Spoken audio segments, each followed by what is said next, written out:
Hello students, welcome to the fifth session of the chapter 1 of the operating system of first BCA. In this session we are going to study about the distributed system and the real system. In the earlier videos we studied the types of or different types of operating systems like batch processing system, multiprocessing system, time sharing system. This we are going to study the distributed and real time systems. We'll start with the distributed system. The distributed environment is an environment in which the multiple systems are distributed or placed in different locations. Basically, these systems are connected by a network. See, in this environment, different multiple independent CPUs or processors are placed across different locations. The operating system does the following activities related to the distributed environment. Here, the OS distributes the computation logics among several physical processors. See, we will be having different systems, and each and every system will be having their own processors and memory and clocks. See, the distributed operating system, it distributes or it assigns the computation tasks to different processors or different systems. The processors do not share memory or clock. In this system, each and every system is independent, therefore, they do not share the memory as well as the clock. Each processor will be having their own local memory. For carrying out the operations or to do the instruction executions, they will be having their own memory. The OS manages the communication between the processors. They communicate with other through various communication lines. Means here the systems or the processors, they are going to managed by the operating system, that is the distributed operating system, and the communication or the control or management is done with the communication lines or through the network. Depending on the type of networks, the distributed operating system works. Depending on how long the systems or processors are placed, we will be having the different type of networks.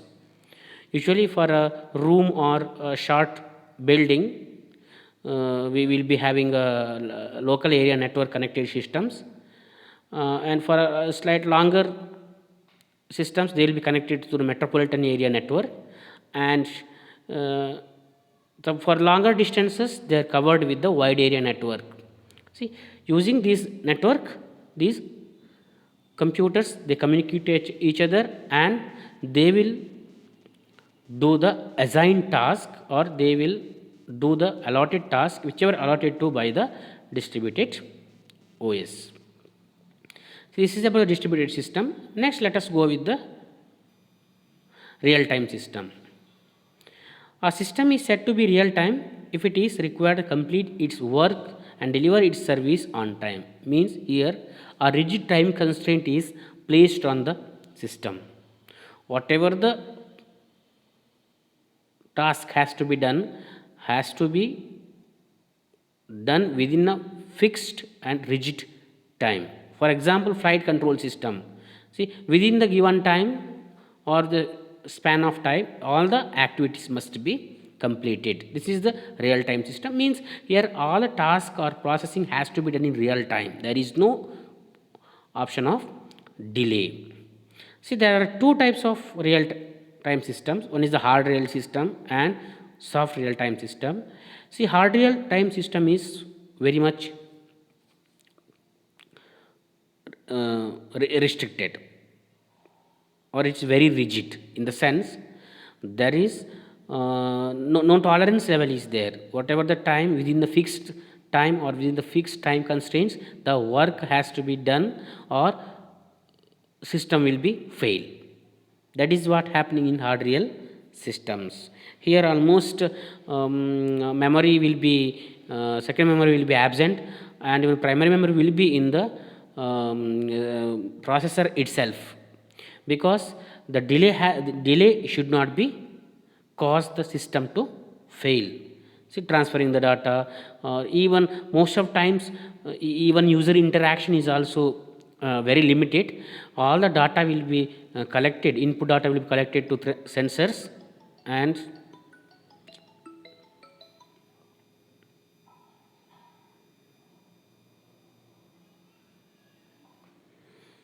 they are sent to the input systems. Next, second type is soft real time systems. In this real time system, it is little flexible, in the sense they do not place a rigid constraint over the task to be executed. Here high priority task will be done first. Until each task is carried out, then no other process will be executed or system will be executed. See, these are the two types of real time systems, and usually used in very much in real time applications. This is about the distributed system and real time systems. We will